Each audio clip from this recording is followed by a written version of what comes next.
नमस्कार बच्चों, UP kids well education में आपका स्वागत है। आज चलते हैं अब कक्षा 8 की मैथ सॉल्व करने के लिए चलते हैं, जिसमें हमने अभ्यास 1 बी सी डी तक हमने सॉल्व कर रहे थे। आज चलते हैं इसकी अभ्यास ई लगाने के लिए, जिसमें पहले क्वेश्चन में हमारा कह रहा है कि निम्नलिखित कथनों में से सत्य कथन को चुनिए। हम चलते हैं और इसको सॉल्व करते हैं। अब बच्चों हमारा कह रहा है जी कि ये दो संख्याएं दी हुई हैं, तो अगर हमने यहाँ पर इसके बराबर में जी क्या दोनों संख्याएं जी बराबर हैं, अगर हम दोनों संख्याओं को सॉल्व करते हैं, इन दोनों संख्याओं को सॉल्व करेंगे तो हमारा आंसर सही आएगा। और हम देखते हैं कि जी अगर हम इसको सॉल्व करेंगे और इसको सॉल्व करेंगे तो हमारा सही आएगा। अब देखते हैं कि जी हमारा सत्य कथन है। अब क्यों सत्य कथन हो गया है हमारा?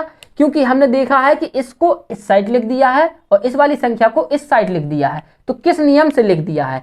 तो जी हमारा एक त्रिगुण होता है, इसमें लिखा है कि परिमेय संख्याओं के गुणन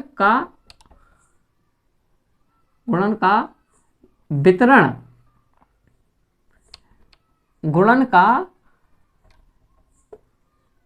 क्रम विनिमय नियम से या त्रिगुण से।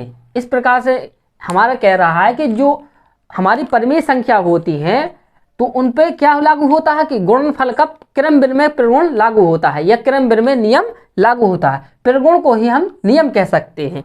अब चलिए बच्चों इसमें भी देखते हैं हमारा ये क्या कह रहा है। अब बच्चों इसमें भी हमारा क्या है कि दो संख्या सभी संख्या ये भी संख्या ये संख्या सब गुणा में लिखी हुई है। सिर्फ फर्क इतना हो गया है कि इन दोनों को इस वाली संख्या को हमने इसके अंदर लिख दिया है इसके साथ, और इस वाली संख्या को हमने बाहर रख दिया है। तो जी हमारा अगर इसको सॉल्व करेंगे और इस वाली संख्या को सॉल्व करेंगे तो हमारा आंसर बराबर ही आएगा। तो ये कह सकते हैं कि जी हमारा कहते हैं कि जी सत्य कथन है। क्यों? इसमें भी यही त्रिगुण लग गया है कि परिमेय संख्याओं के गुणनफल या गुणनफल का क्रम विनिमय त्रिगुण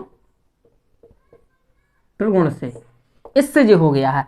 अब चलिए बच्चों इसका सवाल नंबर 3 देखते हैं। 3 में कह रहा है कि 3/4 और -5/6 का गुणनफल एक परिमेय संख्या नहीं है। तो जी हमारा बच्चों असत्य कथन है।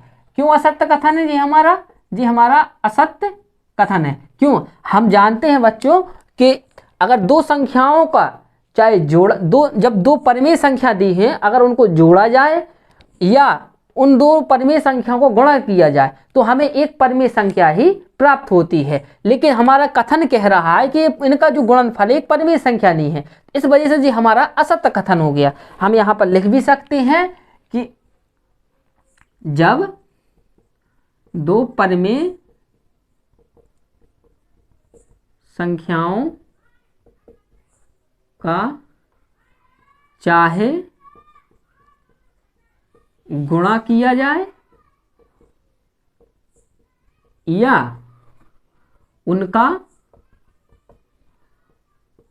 योग किया जाए तो जो हमारा उत्तर प्राप्त होता है वह भी एक परिमेय संख्या होती है।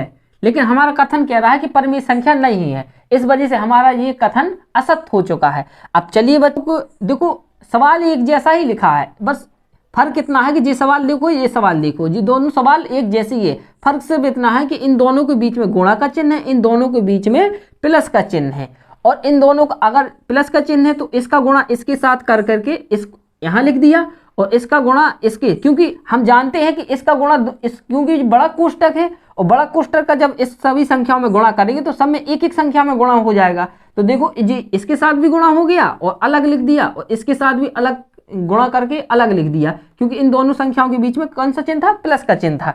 अब बच्चों हम देखते हैं कि अगर इन दोनों को सॉल्व करेंगे, इन दोनों को सॉल्व करेंगे तो हमारा आंसर बराबर आएगा। तो अब जी हम कह सकते हैं कि जी हमारा सत्य कथन है। कैसा कथन है जी, हमारा सत्य कथन है। क्यों कथन है, क्योंकि बच्चों हम जानते हैं कि परिमेय संख्याओं के योगफल पर गुणन का वितरण प्रगुण लागू होता। किससे, क्या हम यहां कह सकते हैं कि जी किससे हमारा सत्य कथन हुआ है कि परिमेय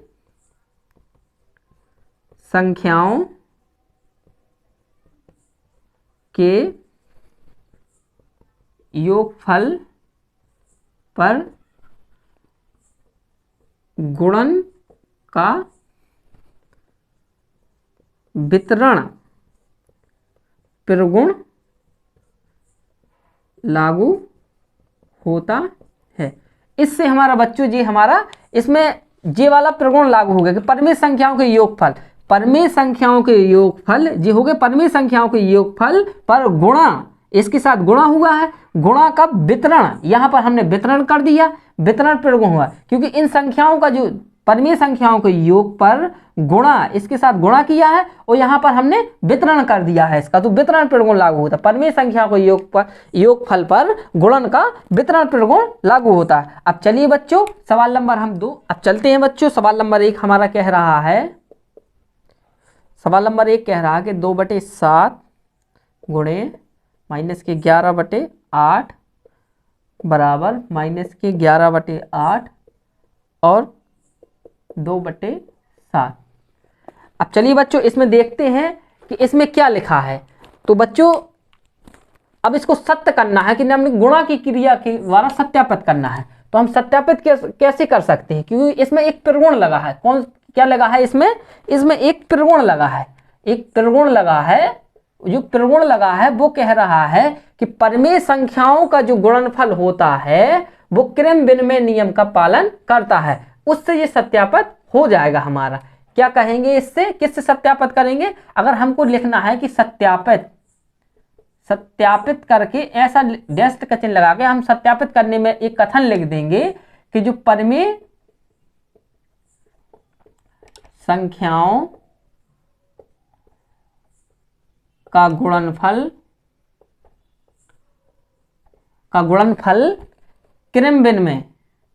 क्रम विनिमय नियम का पालन करता है। बच्चों इस प्रकार से जी हमारा सब सवाल सिद्ध हो गया है। या आप इस प्रकार से भी सिद्ध करते, इसको सॉल्व करो, वैसा भी सिद्ध हो जाएगा। अब चलिए बच्चों हम सवाल नंबर 2 देखते हैं, उसमें क्या कह रहा है। इसका सेकेंड नंबर देखते हैं, उसमें क्या कह रहा है कि -8/9 कोष्टक गुणे 15/8/17 बराबर 15/17 गुणे -8/9। इसमें भी क्या हो गया है जी भी हमारा, इसको भी हम अगर हम इसको लिखेंगे कि सत्यापित में यही जो यहां पर लिखा है वही यहां पर लिख देना है कि परिमेय, इसी से सत्यापित हुआ, परिमेय संख्याओं का गुणनफल क्रम विनिमय नियम का पालन करती हैं। ठीक है जी, हो गया हमारा सेकंड नंबर सत्यापित हो गया है। बच्चों इस प्रकार से हम सवाल नंबर 3 भी देखते हैं। थर्ड में हमारा क्या कह रहा है, थर्ड में हमारा कह रहा है कि -8/7 गुणे बड़ा कोष्टक 1/2 गुणे छोटा कोष्टक -4/3 छोटा कोष्टक बंद, बड़ा कोष्टक भी बंद, बराबर -8/7 छोटा कोष्टक, बड़ा कोष्टक स्टार्ट किया, गुणे 1/2 गुणे बड़ा कोष्टक बंद कर दिया और -4/3। ये भी देखते हैं बच्चों। तो जो हमारा सवाल है तो ये भी हमारा क्या, कौन सा नियम पालन कर रहा है, ये भी क्रम विनिमय नियम का ही पालन कर रहा है। क्योंकि हमने आपको देखा है कि इसको, इस वाली संख्या को निकाल के हमने बाहर कर दिया और इन दो संख्याओं को एक साथ गुणा करके बड़ी कोष्टक के अंदर रख दिया है। तो इसमें भी कौन सा त्रिगुण लग गया, इसमें आप त्रिगुण भी लिख सकते हो। इसमें कौन सा त्रिगुण लगा है कि परिमेय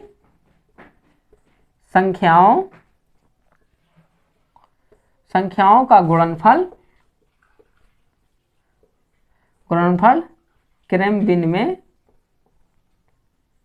क्रम-विनिमय नियम का पालन करती है।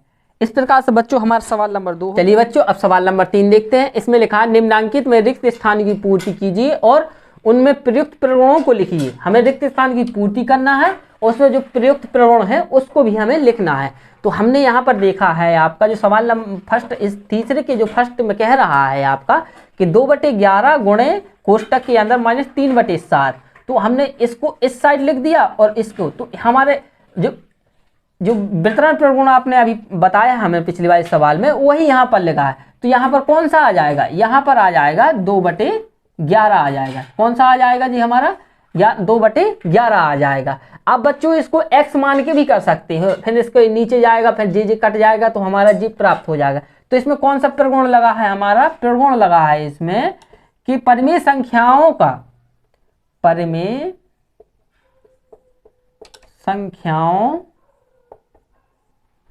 का गुणनफल वितरण में नियम का पालन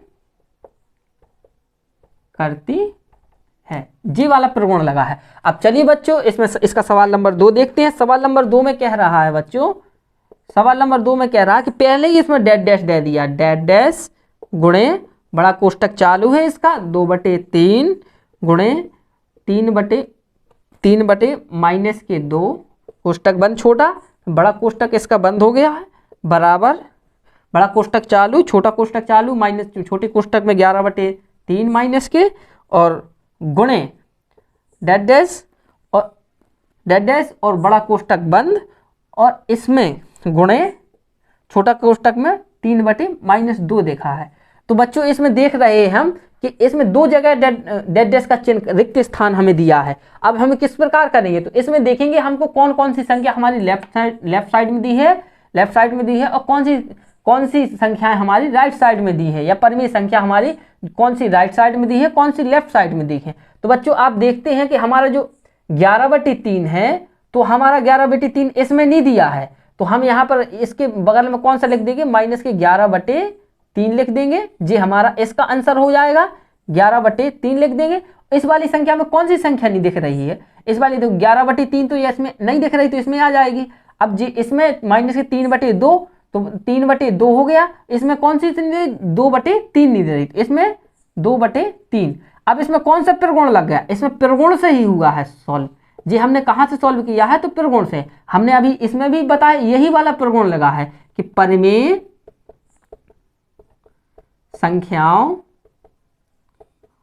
का गुणनफल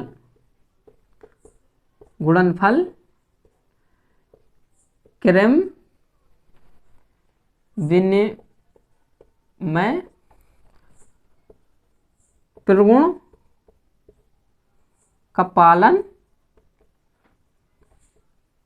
करता है या करती हैं। ये नियम भी कह सकते हैं कि परिमेय संख्याओं का जो गुणनफल होता है वो क्रम विनिमय नियम का पालन करती हैं। तो उसी से ये आ गया है आपका इसमें, या आप इसे सॉल्व कर सकते हैं। लेकिन जो हमारा दिया है, जो डैश डैश यहाँ दिया था, जे वाली संख्या हमने लिखी है और ये हमारी जी वाली संख्या लिखी है, जी कौन से प्रगुण से लिखी है, जी इस वाली प्रगुण से लिखी है। अब हम चलते हैं बच्चों, इसका सवाल नंबर 3 देखते हैं। सवाल नंबर 3 में हमारा कह रहा है कि पहले छोटा कोष्टक में -5/7 गुणे बड़ा कोष्टक डैश डैश दिया है बड़ा कोष्टक में, और छोटे कोष्टक के अंदर लिखा हुआ है हमारा -4/7, बड़ा कोष्टक बंद है इसका, छोटे कोष्टक के अंदर है -5/7 गुणे 2/5 प्लस गुणे -4/7। अब बच्चों यहाँ पर देखते हैं हम कि यहाँ पर दो संख्याओं के बीच में प्लस का चिन्ह लगा है, इन दो बड़े वाले कोष्टक के अंदर देखते हैं और इसमें इसका वितरण कर दिया है। हमने पिछले वाले सवाल में भी ऐसे सवाल को डिस्कशन किया था कि जो बड़े कोष्टक के अंदर अगर प्लस की संख्या दी रही है, जैसे इस वाले में गुणे की संख्या दी है तो हमने गुणनफल का वितरण पर गुण लगा दिया है। अब इस संख्या के बीच में हमारी प्लस की संख्या है, तो अगर हम इस संख्या का इसमें गुणा करें, जो भी संख्या यहाँ होगी तो इसके साथ भी गुणा हो जाएगा, और जो भी इसके साथ भी गुणा हो जाएगा। तो वही यहाँ पर दिया है, देखो हमने -5/7 का गुणा इस वाली संख्या के साथ किया है, तो जी वाली संख्या प्राप्त हुई। तो मतलब यहाँ पर कौन सी संख्या आई है आपकी, जी वाली हमारी संख्या आई है 2/5, जी वाली संख्या प्राप्त हुई है। अब अगर इसका गुणा इसके साथ करेंगे तो हमारे 4/7 है, ये तो जी वाली संख्या बाकी रहेगी, तो हमारी कौन सी संख्या है, -5/7 जी वाली संख्या और हमारी जी वाली संख्या हमें प्राप्त हुई है। कौन से त्रिगुण से, तो इसमें एक त्रिगुण लगा है, इसमें बच्चों इसमें एक त्रिगुण लगा है कि परिमेय संख्याओं के योगफल, परिमेय संख्याओं के योगफल पर गुणन का वितरण त्रिगुण लागू होता है। बच्चों इस त्रिगुण से आ गया है, क्या कह रहा है कि परिमेय संख्याओं के गुणनफल पर गुणन का वितरण त्रिगुण लागू होता है। परिमेय जी बच्चों परिमेय संख्या हो, परिमेय संख्याओं के गुणन, परिमेय संख्याओं के योग, जी दो परिमेय संख्याओं का योग हुआ, गुणनफल जी गुणा हो गया उस संख्या का, उन संख्याओं के वितरण, मतलब यहाँ पर इसका वितरण कर दिया है, इस प्रकार वितरण कर दिया है। तो इस प्रकार से हमें जी दो संख्याएं हमें प्राप्त हो चुकी हैं। तो कौन सा त्रिगुण लगा है हमारा कि परिमेय संख्याओं के योगफल पर गुणन का वितरण त्रिगुण लागू होता है। बच्चों सवाल नंबर 4 में कहा गया है कि सरल कीजिए, सरल कीजिए। अब इस सवालों को हमें सरल करना है। अब बच्चों हमारा फर्स्ट क्वेश्चन जो दिया हुआ है उसमें दिया है छोटे कोष्टक के अंदर -3 गुणे छोटे कोष्टक के अंदर -10/9 कोष्टक बंद, फिर गुणा 18/-5 गुणे -1/-6। अब बच्चों इसको सॉल्व करते हैं। पहले हम सॉल्व करते हैं इन माइनस वाली संख्याओं को, किस प्रकार से हम प्लस में आएंगी संख्या या माइनस में आएंगी। बच्चों इसको देखते हैं जी, हमारा माइनस और माइनस कैंसिल हो जाएगा, क्योंकि अगर दो माइनस माइनस का अगर भाग होता है तो हमारा प्लस का बन जाता है। और अब इसको देखते हैं कि अगर जे वाली संख्या अगर यहाँ नहीं है तो हम इस वाली संख्या को हम यहाँ भी लिख सकते हैं, क्योंकि चाहे माइनस का नीचे लिखो चाहे ऊपर का लिखो बात बराबर है। नहीं तो इसका नियम ये होता है कि ऊपर नीचे प्लस माइनस का गुणा करने पर, तो जो हमारा जो यहाँ पर माइनस लिखा था वो माइनस और माइनस का गुणा होगा तो वो प्लस हो जाएगा, और ऊपर माइनस का 18 हो जाएगा। इस प्रकार से हम इसको एक साथ मतलब डायरेक्ट लिख सकते हैं कि -18। अब देखते हैं बच्चों, जे वाला माइनस और जे वाला माइनस गुणा होगा तो ये प्लस का हो जाएगा। अब प्लस का और माइनस का गुणा होगा तो माइनस आ जाएगा। अब देखते हैं बच्चों कि -3 गुणे 10/9 गुणे 18/5 गुणे 1/6। बच्चों अगर आपको ऐसा नहीं काटना हो तो सबसे अच्छी बात है इनके हम गुणनखंड कर लेंगे। गुणनखंड करने में हमें काटने में दिक्कत नहीं जाएगी। किस प्रकार से करेंगे बच्चों, जो -3 लिखा है गुणे हम 10 का गुणनखंड क्या लिखते हैं, 2 गुणे 5, 2 पंचे 10, और 3 का गुणनखंड क्या हो गया बच्चों, 3 गुणे 3, 3 त्रिका 9 गुणे 18 को क्या कर सकते हैं हम, 2 गुणे 3 गुणे 3, 2 दूनी 2 6, 6 त्रिक 18 बटे 5, और हम 6 का क्या कर सकते हैं, 2 गुणे 3। अब बच्चों देखते हैं कि हमारा क्या क्या कट रहा है। तो 1 3 से हमारा जी 1 3 कट गया, 1 2 से हमारा जी 1 2 कट गया, और बच्चों और इसमें 5 से बच्चों 5 कट गया। अब बच्चों ऊपर अंश का गुणा कर लो और हर का गुणा कर लो, जो हमारा आएगा वो हमारा अंतिम आंसर आ जाएगा। और एक वाला 3 बच्चों, जे वाला भी इससे 3 कट रहा है। अब देखते हैं बच्चों कि ऊपर क्या बचा है, बच्चों ऊपर बचा है हमारा 2 और 3 बचा है। बच्चों ये 3 ये भी 3 इससे कट जाएगा। अब नीचे हमारे हर में कुछ भी संख्या नहीं बची हुई है, ऊपर बची है क्या है, +2 बचा है और माइनस बचा है। तो माइनस और 2 का गुणा करेंगे तो मुझे -2 हमारा इसका आंसर आ जाएगा बच्चों। इस प्रकार से कर सकते हैं बच्चों, इस प्रकार से भी कर सकते हैं, जो सबसे अच्छा तरीका है, इसमें गलत होने के कम चांस रहते हैं। और बच्चों इसमें भी कर सकते हैं। इसको कैसे करेंगे हम बच्चों, इसको भी हम डायरेक्ट बच्चों काट सकते हैं। किस प्रकार से काटेंगे बच्चों, जैसे 3 तिरका 9, तीछिंग 18 और 6 एकम 6, 5 दूनी 10। जी बच्चों आ गया हमारा -2। यहाँ ऐसा भी सॉल्व कर सकते हैं। आपको जो बच्चों जो अच्छा लगे, आप इस यहाँ से ऐसे डायरेक्ट ऐसे भी इसको कट कर सकते हैं, सॉल्व करोगे, या गुणनखंड करके सॉल्व कर सकते हैं। आप जिस प्रकार से, अगर आपको काटने में कोई प्रॉब्लम हो रही है तो आप इनके गुणनखंड कर लिया करो, छोटी से छोटी संख्या में इनको तोड़ लिया करो। जब आप इस छोटी से छोटी संख्या में तोड़ोगे तो आपको डायरेक्ट काटने में कोई दिक्कत नहीं होगी। ऐसे में थोड़ा काटने में थोड़ी आपको जैसे दिक्कत हो रही है, तो आप इस प्रकार से भी इसको कर लिया करो। अब चलिए बच्चों, इसका सवाल नंबर हमारा 2 क्या कह रहा है, इसका सेकंड पार्ट भी दिया हुआ है इसमें। अब हम इसके सेकंड नंबर को भी हम सॉल्व करेंगे बच्चों। चलिए बच्चों, हमारा सेकंड नंबर का कह रहा है, सेकंड नंबर में हमारा दिया हुआ है कि कोष्टक के अंदर -1/-9 कोष्टक बंद गुणे 3/20 गुणे कोष्टक के अंदर -4 गुणे कोष्टक के अंदर 6/-5। अब बच्चों इसको सॉल्व करेंगे तो हमने पहले बताया कि आप पहले माइनस वाले को सॉल्व किया करो।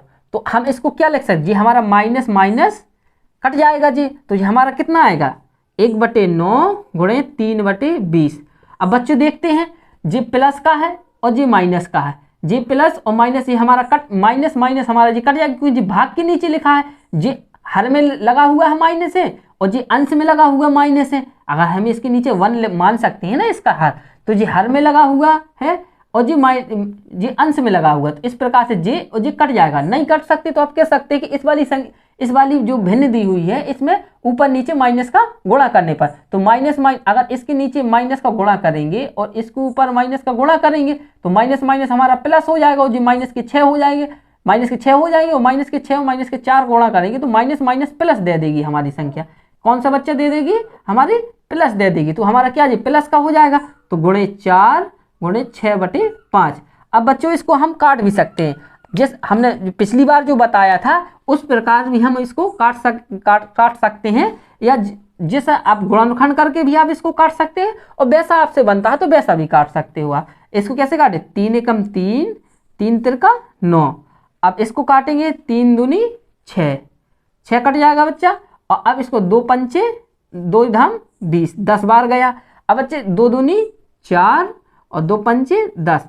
अब ऊपर का गुणा कर लेंगे, नीचे का गुणा कर लेंगे, तो बच्चा इसमें क्या देख रहा है, इसमें कुछ ऊपर बचा ही नहीं है। यहाँ पर 1 बचा, यहाँ पर भी 1 बचा, यहाँ 1 2 का गुणा करेंगे तो ऊपर वाले अंश में कितना आएगा, 2 आ जाएगा। नीचे हमारा कितना बचा, जे वाला 5 बचा है, जे वाला 5 बचा है, तो 5 25। हमारा इसका आंसर कितना आएगा बच्चों, इसका आंसर आ गया हमारा 2/25। इस प्रकार से देखते हैं हमारा जो 4A के 2 सवाल थी वो हमारे सॉल्व हो चुके हैं।